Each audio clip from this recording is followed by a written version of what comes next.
ನಮಸ್ಕಾರ ಎಲ್ರಿಗೂ. ಇವತ್ತು ಬ್ಯಾಂಕ್ ಆಫ್ ಬರೋಡಾದಲ್ಲಿ ರಿಟರ್ನ್ KYC ಅಪ್ಡೇಟ್ ಮಾಡೋದು ಹೇಗೆ ಅಂತ ನೋಡೋಣ. ಏನಿದು ರಿಟರ್ನ್ KYC ಅಂದರೆ ರಿಟರ್ನ್ ನೋ ಯುವರ್ ಕಸ್ಟಮರ್ ಅಂತ. ಅಂದರೆ ನಾನು ನಿಮ್ಮ ಕಸ್ಟಮರು ಅಂತ ಮತ್ತೆ ನಮ್ಮ ID ಪ್ರೂಫ್ ಆಧಾರ್ ಕಾರ್ಡನ್ನು ಆನ್ಲೈನಲ್ಲಿ ಲಿಂಕ್ ಮಾಡಬೇಕು ಅಥವಾ ಸಬ್ಮಿಟ್ ಮಾಡಬೇಕು ಬ್ಯಾಂಕ್ ಅಕೌಂಟ್ಗೆ. ಈ ಥರ ಮಾಡೋದ್ರಿಂದ ಓಕೆನಾ, ಪಿರಿಯಾಡಿಕಲಿ ಮಾಡಬೇಕು. ಇದನ್ನು ಮಾಡೋದ್ರಿಂದ ಫೆಸಿಲಿಟೀಸ್ ಎಲ್ಲ ಸಿಗ್ತಾವಿಲ್ಲ ಅಂದರೆ ಕಟ್ ಆಗ್ತವೆ ಆನ್ಲೈನ್ ಫೆಸಿಲಿಟಿ. ಕ್ರೋಮಲ್ಲಿ BOB ಅಂತ ಸರ್ಚ್ ಮಾಡಿ, ಬ್ಯಾಂಕ್ ಆಫ್ ಬರೋಡಾ ಅಂತ ಸರ್ಚ್ ಮಾಡಿ, ಇಲ್ಲಿ ಬಂತು ನೋಡಿ ಅಫಿಷಿಯಲ್ ವೆಬ್ಸೈಟ್ ಲಿಂಕ್ ಬಂತಿಲ್ಲಿ. ಅದ್ರ ಮೇಲೆ ಕ್ಲಿಕ್ ಮಾಡಿ ಅದರಲ್ಲಿ ಇಂಗ್ಲೀಷ್ ಅಂತ ಸೆಲೆಕ್ಟ್ ಮಾಡ್ಕೊಳ್ಳಿ. ಇಲ್ಲಿ ಸ್ವಲ್ಪ ಕೆಳಗಡೆ ಬರ್ರಿ. ಕೆಳಗಡೆ ಬಂದು ಇಲ್ಲಿ ನೋಡಿ ಆನ್ಲೈನ್ ಏನಪ್ಪ ಇದೆ, online return KYC through web portal ಅಂತ ಒಂದು ಆಪ್ಷನ್ ಇದೆ. ಓಕೆನಾ, ಅದರ ಮೇಲೆ ಕ್ಲಿಕ್ ಮಾಡಿ.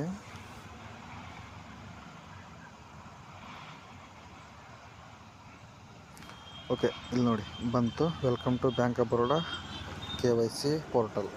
ಇಲ್ಲಿ ಪ್ಲೀಸ್ ಪ್ರೊವೈಡ್ ಯುವರ್ ಕ್ರೆಡೆನ್ಷಿಯಲ್ಸ್ ಅಂತ ಇದೆ. ಅಂದರೆ ನಿಮ್ಮ account number, mobile number entry ಮಾಡಬೇಕು. ಅದಕ್ಕಿಂತ ಮೊದಲು ಇಲ್ಲೊಂದು ಟರ್ಮ್ಸ್ ಕಂಡೀಷನ್ಸ್ ಇದ್ದಾವೆ. ಏನೇನು ಇರಬೇಕು, ಆಧಾರ್ ಕಾರ್ಡ್ ಮ್ಯಾಂಡೇಟರಿ, ಆಮೇಲೆ mobile number, bank account, Aadhaar card 3 link ಇರಬೇಕು. ಓಕೆನಾ, ಆಮೇಲೆ 18 ವರ್ಷ ಮೇಲ್ಪಟ್ಟಿರಬೇಕು. ಬ್ಯಾಂಕ್ ಅಕೌಂಟ್ ಎಲ್ಲ 18 ವರ್ಷ ಮೇಲೇ ಓಪನ್ ಮಾಡೋದು. ಆಮೇಲೆ ಇಲ್ಲಿ ಕೆಲವೊಂದು ಆಪ್ಷನ್ ಇದ್ದಾವೆ. ಎಲ್ಲ OTP ಥ್ರೂ ಆಗುತ್ತೆ ಆಧಾರ್ KYC ಮುಖಾಂತರ ಅಂತ ಕೇಳ್ತಾ ಇದ್ದಾವೆ. ಇವು 4-5 ಮಿನಿಟ್ ಪ್ರೊಸೆಸ್ ಅಂತ. ಓಕೆ, ಇವನು ಓದ್ಕೊಂಡ್ಮೇಲೆ ಆಮೇಲೆ ಇಲ್ಲಿ ಡೈರೆಕ್ಟಾಗಿ ಅಕೌಂಟ್ ನಂಬರನ್ನು ಎಂಟ್ರಿ ಮಾಡಿ.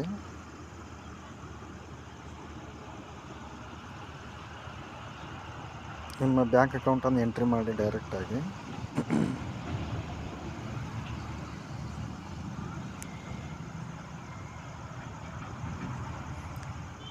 ಟ್ರಿಬಲ್ 0 ಆಗತ್ತೆ.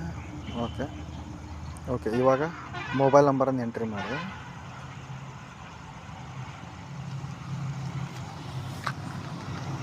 ಮೊಬೈಲ್ ನಂಬರ್ ಎಂಟ್ರಿ ಮೇಲೆ ಕ್ಯಾಪ್ಷಾ ಬಂದಿದೆ, ಆ ಕ್ಯಾಪ್ಷಾನ ಎಂಟ್ರಿ ಮಾಡಿ. PJ5T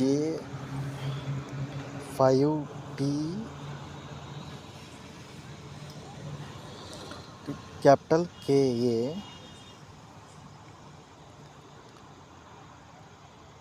ಎಂಟ್ರಿ ಮಾಡಿದ ಮೇಲೆ ಜನರೇಟ್ OTP ಅಂತ ಕೊಡಿ. OTP ಬಂದಿರುತ್ತೆ ಮೊಬೈಲ್ ನಂಬರ್ಗೆ. ಆ OTPಯನ್ನು ಇಲ್ಲಿ ಎಂಟ್ರಿ ಮಾಡಬೇಕು.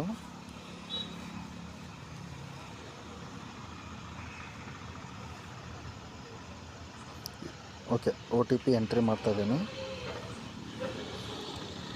ಎಂಟ್ರಿ ಮಾಡಿದ ಮೇಲೆ ಸಬ್ಮಿಟ್ ಅಂತ ಕೊಡಿ. ಇಲ್ಲಿ ಪ್ಲೀಸ್ ಸೆಲೆಕ್ಟ್ ಕಸ್ಟಮರ್ ID ಅಂತ ಇದೆ. ಕಸ್ಟಮರ್ ID ಸೆಲೆಕ್ಟ್ ಮಾಡ್ಕೊಳ್ಳಿ. ಅದರ ಮೇಲೆ ಕ್ಲಿಕ್ ಮಾಡಿ ಸೆಲೆಕ್ಟ್ ಮಾಡ್ಕೊಳ್ಳಿ. ಓಕೆ, ಇಲ್ಲಿ ಸ್ವಲ್ಪ ಕೆಳಗಡೆ ಬರ್ರಿ. ಇಲ್ಲಿ ನೋಡಿ ಡೀಟೇಲ್ಸ್ ಇದೆ. ಓಕೆನಾ, ಅಕೌಂಟ್ ನಂಬರು, ಆಮೇಲೆ ಕಸ್ಟಮರ್ ID, ಕಸ್ಟಮರ್ ನೇಮು, ಆಮೇಲೆ last KYC updated, last date update ಮಾಡೋದು 2015 ಪ್ರೊಸೀಡ್ ಅಂತ ಕೊಡಿ. Fetching data, please wait. Data fetch ಮಾಡ್ತೇವೆ, ವೇಟ್ ಮಾಡಿರಿ.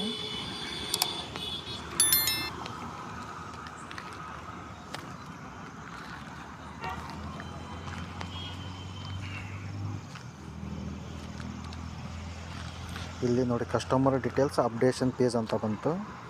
ಇಲ್ಲಿ ನಮ್ಮ ವೋಟರ್ ಡೇಟಾ ಎಂಟ್ರಿ ಮಾಡಬೇಕು. ನಮ್ಮ ಹೆಸರು, ಅಡ್ರೆಸ್ ಎಲ್ಲ. ಮೊದಲಿಗೆ ಹೆಸರು ಎಂಟ್ರಿ ಮಾಡಿ, ಫಸ್ಟ್ ನೇಮು, ಆಮೇಲೆ ಮಿಡಲ್ ನೇಮ್ ಇದ್ದರೆ ಮಿಡಲ್ ನೇಮು. ನಂದು ಮಿಡಲ್ ನೇಮ್ ಇಲ್ಲ, ನಾನು ಲಾಸ್ಟ್ ನೇಮ್ ಎಂಟ್ರಿ ಮಾಡ್ತಾನೆ, ನನ್ನ ಸರ್ ನೇಮು. ಆಮೇಲೆ ಮೆರಿಟಲ್ ಸ್ಟೇಟಸ್ಸು, ಮ್ಯಾರಿಡ್ ಅಂತ ಸೆಲೆಕ್ಟ್ ಮಾಡ್ಕೊಳ್ಳಿಲ್ಲ, ಸಿಂಗಲ್ ಇದ್ದರೆ ಸಿಂಗಲ್ಲು. ಆಮೇಲೆ ಸ್ಪಾಸ್ ನೇಮ್, ಹೆಂಡತಿ ಹೆಸರು ಫಸ್ಟ್ ನೇಮನ್ನು ಎಂಟ್ರಿ ಮಾಡಿ. ಆಮೇಲೆ ಮಿಡಲ್ ನೇಮ್ ಹೆಂಡತಿದು ಅಂದರೆ ಗಂಡನ ಹೆಸರನ್ನು ಎಂಟ್ರಿ ಮಾಡಿ. ಆಮೇಲೆ ಇಲ್ಲಿ ಸರ್ ನೇಮ್. ಓಕೆ, ಇಷ್ಟಾದಮೇಲೆ ಇಲ್ಲಿ ನೋಡಿ 2 ಆಪ್ಷನ್ ಇದಾವೆ. ಇಲ್ಲಿ ಅಕ್ಯುಪೇಷನ್ ಮೇನ್ ಕ್ಯಾಟಗರಿ ಅಂತ, ಇನ್ನೊಂದು ಅಕ್ಯುಪೇಷನ್ ಸಬ್ ಕ್ಯಾಟಗರಿ. ಓಕೆನಾ, ಇದರಲ್ಲಿ ಬಂದುಬಿಟ್ಟು ಆಕ್ಯುಪೇಷನ್ ಮೇನ್ ಕ್ಯಾಟಗರಿಯಲ್ಲಿ ಏನೇನಿದೆ ನೋಡೋಣ. ಕ್ಲಿಕ್ ಮಾಡಿ ನನಗೆ ರಿಲೇಟೆಡ್ ಬಿಸ್ನೆಸ್ಸು, ಅಗ್ರಿಕಲ್ಚರ್, ನನಗೆ ಸರ್ವಿಸೇ ಕರೆಕ್ಟು. ಯಾಕಂದರೆ ನಾವು ಈ ಸರ್ವಿಸಲ್ಲಿದ್ದೇವಲ್ಲ, ಇನ್ನು ಸರ್ವಿಸ್ ಸೆಲೆಕ್ಟ್ ಮಾಡ್ಕೊಳ್ಳಿ. ಇಲ್ಲಿ ಆಕ್ಯುಪೇಷನ್ ಸಬ್ ಕ್ಯಾಟಗರಿ ಅಂದರೆ ಇದು PSU ಪಬ್ಲಿಕ್ ಸೆಕ್ಟರ್, ಪ್ರೈವೇಟ್ ಕಂಪ್ನಿನೋ ಯಾವುದು ಸೆಲೆಕ್ಟ್ ಮಾಡ್ಕೋಬೇಕು. ಇದರಲ್ಲಿ ಬಂದುಬಿಟ್ಟು ನಮ್ಮದು other private sector employ second one ಇದೆಲ್ಲ, ಅದನ್ನು ಸೆಲೆಕ್ಟ್ ಮಾಡ್ಕೊಳ್ಳಿ. ಇವಾಗ ಆ್ಯನ್ಯುವಲ್ ಇನ್ಕಮ್ ಎಂಟ್ರಿ ಮಾಡಿರಿ ಅಂತ ಕೇಳ್ತಿದೆ. ಇವಾಗ ಗ್ರಾಸ್ ಆ್ಯನ್ಯುವಲ್ ಇನ್ಕಮನ್ನು ಎಂಟ್ರಿ ಮಾಡೋಣ. ನಾನೀಗ 3 ಲ್ಯಾಕ್ ಹಾಕ್ತಿದ್ದೀನಿ.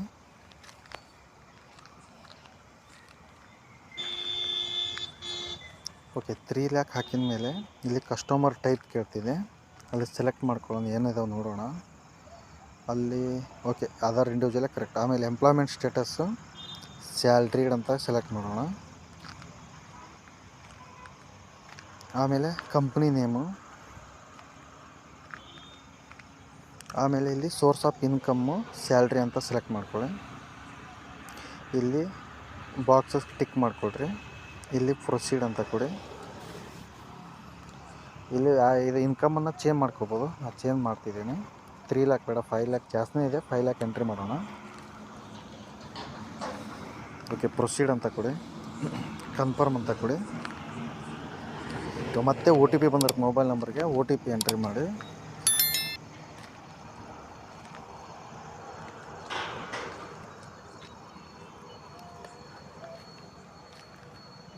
Okay, mobile number OTP entry ಮಾಡಿದ ಮೇಲೆ ವ್ಯಾಲಿಡೇಟ್ ಅಂತ ಕೊಡಿ.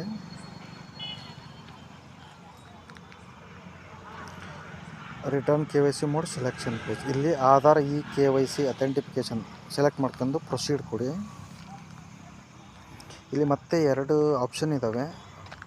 2 ಆಪ್ಷನ್ನಲ್ಲಿ ನಾನು ಸೆಕೆಂಡ್ ಒಂದು ಸೆಲೆಕ್ಟ್ ಮಾಡ್ಕೊಂಡು ಪ್ರೊಸೀಡ್ ಕೊಡ್ತೀನಿ. ಏನಾಗುತ್ತೆ ನೋಡೋಣ. Mobile number link with Aadhaar ID same as registered bank. Proceed ಅಂತ ಕೊಡಿ.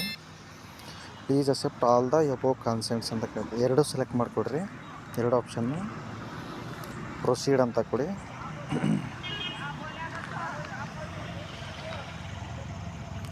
Okay, existing customer information. Okay, ಇಲ್ಲಿ ನೋಡಿ ಈ ಥರ ನಮ್ಮದು ಇನ್ಫಾರ್ಮೇಷನ್ ಇದೆ. ಎಲ್ಲ ಒಂದು ಸಲ ಚೆಕ್ ಮಾಡಿಕೊಡ್ರಿ ಸರಿಯಾಗತ್ತೆ ಇಲ್ಲ ಅಂತಂದು. ಇವಾಗ ಬಂದುಬಿಟ್ಟು ಕೆಳಗಡೆ ಮತ್ತೆ 2 ಆಪ್ಷನ್ ಇದ್ದಾವೆ. ಕೆಳಗಡೆ 2 there is no change in above information select ಮಾಡ್ಕೊಳ್ಳಿ. ಓಕೆ, ಪ್ರೊಸೀಡ್ ಅಂತ ಕೊಡಿ.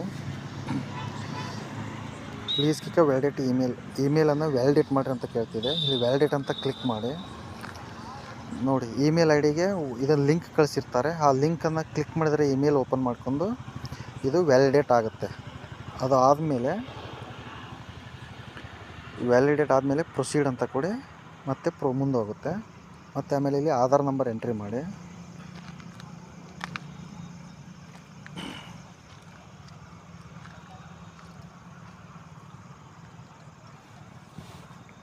ಆಧಾರ್ ನಂಬರ್ ಎಂಟ್ರಿ ಮಾಡಿದ ಮೇಲೆ ಜನರೇಟ್ OTP ಅಂತ ಕೊಡಿ. ಆಮೇಲೆ ಮತ್ತೆ 2 ಕೇಳುತ್ತೆ. ಇಲ್ಲಿ 2 ಆಪ್ಷನ್ ಇದಾವೆ, ಅವೆರಡು ಸೆಲೆಕ್ಟ್ ಮಾಡ್ಕೊಳ್ಳಿ. 2 ಆಪ್ಷನ್ನ ಸೆಲೆಕ್ಟ್ ಮಾಡ್ಕೊಂಡು ಜನರೇಟ್ OTP ಅಂತ ಕೊಡಿ. ಇವಾಗ OTP ಬಂದಿರುತ್ತೆ. OTPಯನ್ನು ಎಂಟ್ರಿ ಮಾಡಿ.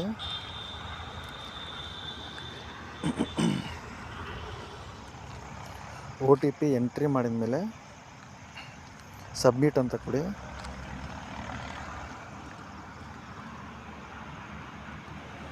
ಫೆಚ್ಚಿಂಗ್ ಡೇಟಾ ಪ್ಲೀಸ್ ವೇಟ್. ಡೇಟಾನ ಫೆಚ್ ಮಾಡ್ತಿದೆ. ಓಕೆ, ಇಲ್ಲಿ ನೋಡಿ ಅಡ್ರೆಸ್ ಪರ್ಮನೆಂಟು ರೆಸಿಡೆನ್ಸಿ ಅಡ್ರೆಸ್ ಇಲ್ಲಿ ಎಕ್ಸಿಕ್ಯೂಟ್ ಮಾಡುತ್ತೆ. ಅದು ಕರೆಕ್ಟ್ ಅದ ಇಲ್ಲ ಅಂತ ನಾವು ಒಂದು ಸಲ ಚೆಕ್ ಮಾಡ್ಕೊಳ್ಳೋಣ. ನಮ್ಮದು ಪ್ರೆಸೆಂಟ್ ಅಡ್ರೆಸ್ಸು ಇದು ಬ್ಯಾಂಕಲ್ಲಿ ಅಪ್ಡೇಟ್ ಆಗಿರೋದು. ಆಮೇಲೆ ಇಲ್ಲಿ ಪರ್ಮನೆಂಟ್ ಅಡ್ರೆಸ್ ಆಧಾರ್ ರಿಲೇಟೆಡ್ ಅದು ಅಪ್ಡೇಟ್ ಇರುತ್ತೆ ಇಲ್ಲಿ ಕೆಳಗಡೆ. ಆಮೇಲೆ ಇಲ್ಲಿ ಕೆಳಗಡೆ 2 ಆಪ್ಷನ್ ಇದ್ದಾವೆ. I want to update my address in bank records. ಇಲ್ಲಿ ಅಪ್ಡೇಟ್ ಮಾಡ್ಕೊಳಕ್ಕಾಗಲ್ಲ. ಫಸ್ಟ್ ಒಂದು ಅಪ್ಡೇಟ್ ಮಾಡ್ಕೊಳಕ್ಕೆ ಇಲ್ಲ, ಅಡ್ರೆಸ್ ಅಪ್ಡೇಟ್ ಮಾಡ್ಕೊಂಡ್ರೆ ಬ್ಯಾಂಕಿಗೆ ಹೋಗಬೇಕು. ಬೇಡ, ಫಸ್ಟ್ನೇ ಸೆಲೆಕ್ಟ್ ಮಾಡ್ಕೊಳ್ಳೋದು ಅಷ್ಟೊಂದು ಇದಲ್ಲ. 2ನೇ ಸೆಲೆಕ್ಟ್ ಮಾಡ್ಕೊಳ್ಳೋಣ. My address details in bank records is correct. ಓಕೆನಾ, ಅದಕ್ಕೆ ಹಂಗೆ ಸೆಲೆಕ್ಟ್ ಮಾಡ್ಕೊಂಡು ಪ್ರೊಸೀಡ್ ಅಂತ ಕೊಡಿ.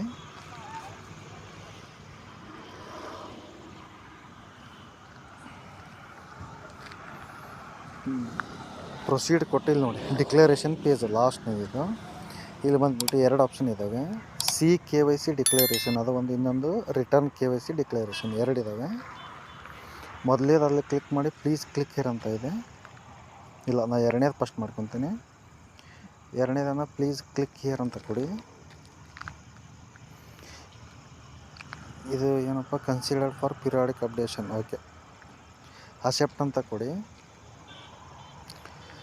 ನಾವು ಕೊಟ್ಟಿರೋ ಡೀಟೇಲ್ಸನ್ನು ಪಿರಿಯಾಡಿಕ್ ಅಪ್ಡೇಷನ್ ಇದು ಮಾಡಿಕೊಡ್ರಿ ಅಂತ ಅಸೆಪ್ಟ್ ಮಾಡ್ಕೊಂಡು, ಆಮೇಲೆ 1ನೇದು ಇದನ್ನು ಅದೇ ಥರ ಇದನ್ನು ಅಸೆಪ್ಟ್ ಮಾಡ್ಕೋಬೇಕು. 4-5 ಟರ್ಮ್ಸ್ ಕಂಡೀಷನ್ಸ್ ಇದಾವಿಲ್ಲ, ಅವನ್ನ ನೋಡಿಕೊಡ್ರಿ ನೀವು. ನಾನು ಡೈರೆಕ್ಟಾಗಿ ಅಸೆಪ್ಟ್ ಮಾಡ್ಕೊತೀನಿ.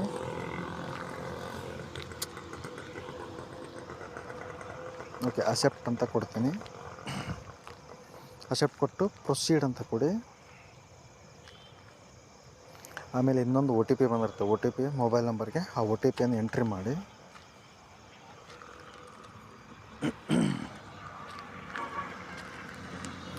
ಓಕೆ, ಸಬ್ಮಿಟ್ ಅಂತ ಕೊಡಿ.